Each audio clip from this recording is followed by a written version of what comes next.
নমস্কার বন্ধুরা, welcome to জবাস ঘর কন্যা। আমাদের মেঘালয় ট্রিপের তৃতীয় দিনে আপনাদের স্বাগত। ড্রাইভার সাহেবকে জিজ্ঞেস করো। ড্রাইভার সাহেব বলুন কোথায় যাচ্ছি?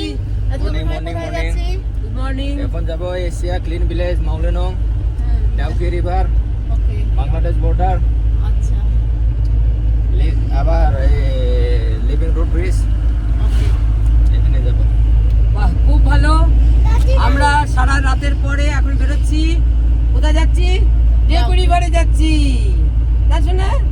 হ্যাঁ, সিলেট বর্ডারে যাচ্ছি। ব্যাস, এই পর্যন্ত আমাদের গন্তব্যস্থল। আবার গন্তব্যস্থলে গিয়ে আমরা আবার কথা বলবো। আর টাটা টাটা টাটা টাটা। এখানে টাটা, এখানে টাটা। ওই এইবার হয়েছে। Tata tata. উঠি একটু মুখ তোল বাবু, মুখটা তোল। এই তো চেরাপুঞ্জি থেকে এশিয়ার সবথেকে পরিচ্ছন্ন বা ক্লিনেস্ট গ্রামে যাওয়ার পথে দুদিকের রাস্তায় পড়ছে বিভিন্ন চুনাপাথরের পাহাড়।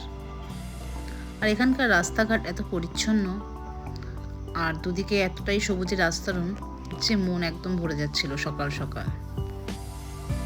আমাদের যারা সহযাত্রী আছে তারা প্রত্যেকেই খুবই উৎসাহিত এবং উদ্দীপনার সঙ্গে এই যাত্রা শুরু করেছে। চলুন দেখে নিই।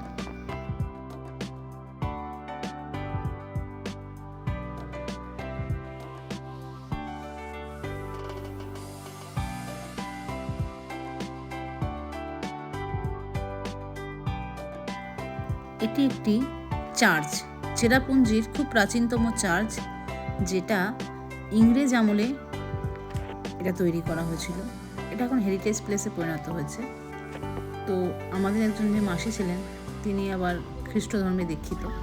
তো উনি এই চার্চে ঢোকার জন্য খুবই উদ্গ্রীব ছিলেন, কিন্তু চার্চ যেহেতু হেরিটেজ প্লেস হিসেবে রাখা হয়েছে, তো চার্চটি বন্ধ আছে, তো ঢুকতে পারলেন না। মনটা খুবই খারাপ হয়ে গেল ওনার। যাই হোক, এইটুকু মন খারাপকে সঙ্গে করে আমরা সামনের দিকে এগিয়ে যাচ্ছি।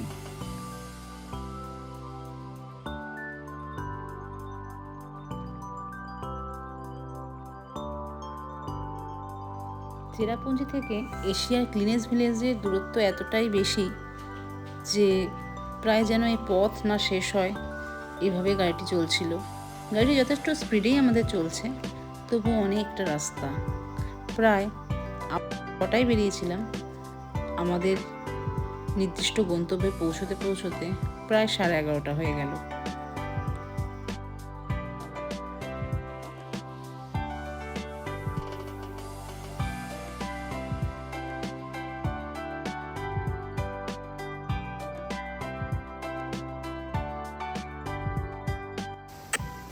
একটা লং জার্নি করতে করতে হঠাৎ 9টা সাড়ে 9টা নাগাদ মনে পড়লো যে আমাদের ব্রেকফাস্টটাই হয়নি।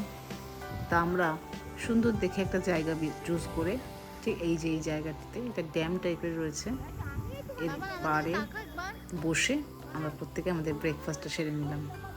ব্রেকফাস্টে বিশেষ কিছু ছিল না, ছিল মুড়ি, বাদাম, শসা, মিষ্টি, এইসব দিয়ে আমরা আমাদের ব্রেকফাস্টটা সেরে ফেললাম। এই যে ব্রেকফাস্টের প্রিপারেশন স্টার্ট হচ্ছে। বেশ সুন্দর একটা মনোরম পরিবেশ, সুন্দর জায়গা, পাইন গাছ। আমি একটু ফটোশ্যুট করে নিলাম, ভিডিও শ্যুট করে নিলাম। আমরা তারপর টিফিন শেষ করে আবার চলতে শুরু করলাম।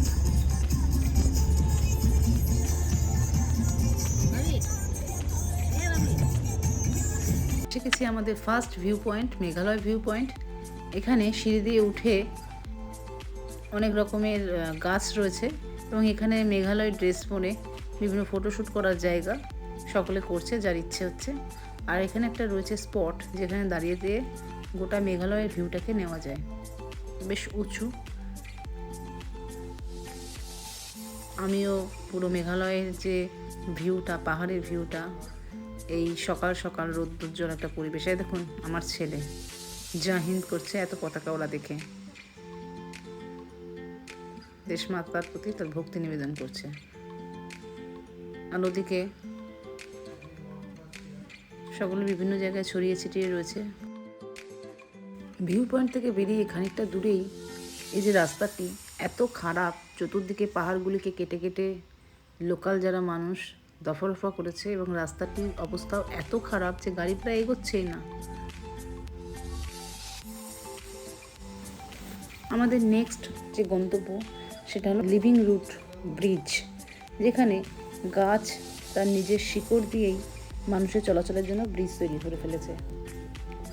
তো এই গ্রামে ঢুকতে আমাদের 250 টাকা এখানে জমা দিতে হলো, যেহেতু গাড়ি একটা গোটা গাড়ি, তার জন্য এই এন্ট্রি ফিস 250 টাকা। এই এন্ট্রি ফিস দিয়ে আমরা সকলে মিলে চলেছি এখন লিভিং রুট ব্রিজের দিকে। এই ব্রিজে যাওয়ার পথে রাস্তাটা যথেষ্ট গড়ান।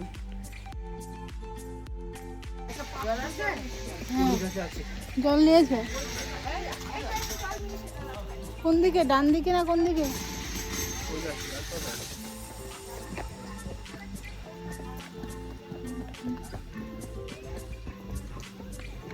এবং প্রায় 300 সিঁড়ি রয়েছে। নামতে খুব একটা কষ্ট সকলের হবে না, কিন্তু উঠতে কষ্ট হবে। তার মধ্যে কিছু বয়স্ক আমাদের মাসিরা রয়েছেন, দেখা যাক তারাও আমাদের সঙ্গে জয়েন করে কি না, নাকি ওখানে আটকে যায়। ওই পড়ি আসছে খেতে খেতে আনারস, পেছনে আমার মা আছে, ধীরে সুস্থে নামছে, বুঝতে পারছে না কতটা রাস্তা হবে। আর তাদেরও পেছনে রয়েছে আমার 2 মাসি, আমার মাসি শাশুড়ি আর এক মাসি, আর এই যে সামনে রয়েছে আমার ছেলে আর তার বাবা। ওরাই আমাদের পথপ্রদর্শক। ওইটুকু ছেলে, এতটুকু ভয় নেই, চলছে সিঁড়ির পর সিঁড়ি পার করে করে। ওই যে নামছে এক এক করে। সুন্দর প্রাকৃতিক পরিবেশ। আমি আবার একটা লাঠি জোগাড় করেছি, যাতে লাঠিটাকে খাঁজে খাঁজে আটকিয়ে নামতে পারি। এটা সবাইকে ওরা ফ্রিতেই দিচ্ছে, তবে একটু ডোনেশন অ্যামাউন্ট ওদেরকে দিতে হচ্ছে। এই যে আমরা এসে গেছি লিভিং রুট ব্রিজের কাছে। দেখুন গাছ কিভাবে তার শিকড়কে নিজের মতো করে সাজিয়ে প্রকৃতিকে কত সুন্দর একটি সেতু উপহার দিয়েছে, যেটা এখন একটা স্পটে রূপান্তরিত হয়েছে, যেখানে মানুষ এসে ভিডিও করছে, শুটিং করছে। প্রকৃতি সে রাস্তা তৈরি করে দিয়েছে মানুষের জন্য।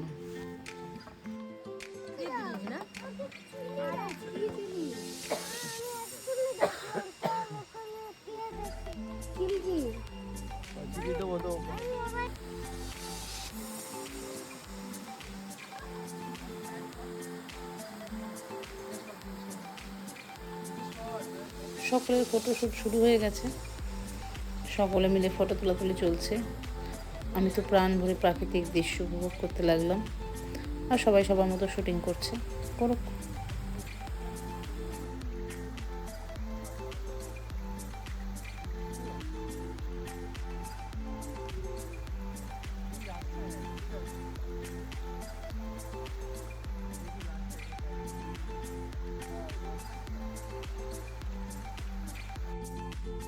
এবার আমরা ফাইনালি এসে পৌঁছেছি এই ক্লিনেস ভিলেজে। এই ভিলেজের নেক্সট যেটা আকর্ষণ সেটা হলো কি কি কি ভিলেজ এটা? This is called the cleanest village of Asia.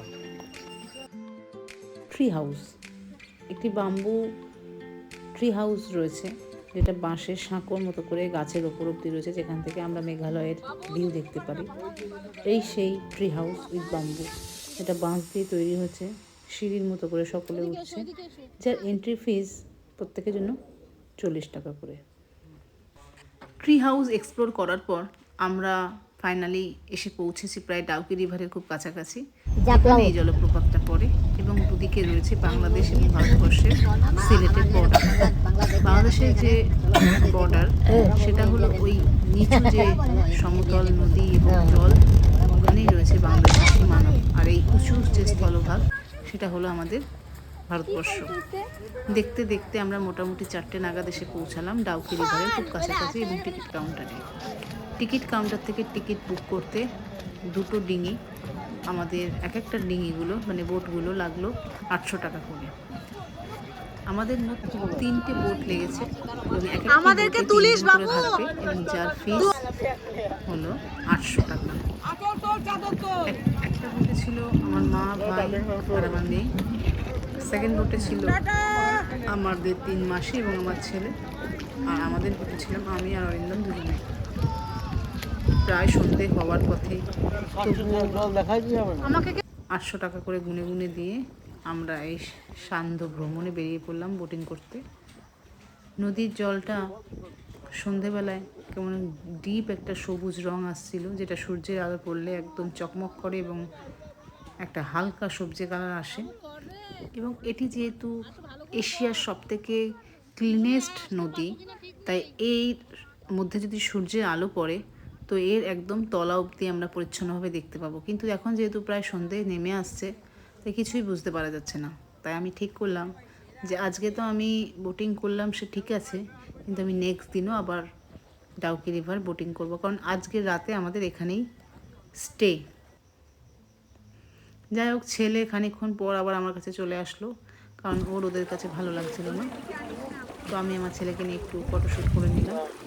বাবা যদিও পারে না ক্যামেরা করতে, তবুও আমাদের জন্য চেষ্টা করলো একটু ক্যামেরা করার। এই তার নমুনা। হয়েছে দেখা যাচ্ছে?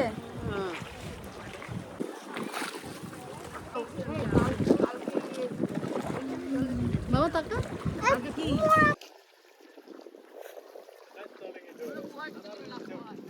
এখানে দুপুরে আসতে হতো বা বিকাল 4টের মধ্যে আসলেও ঠিক ছিল।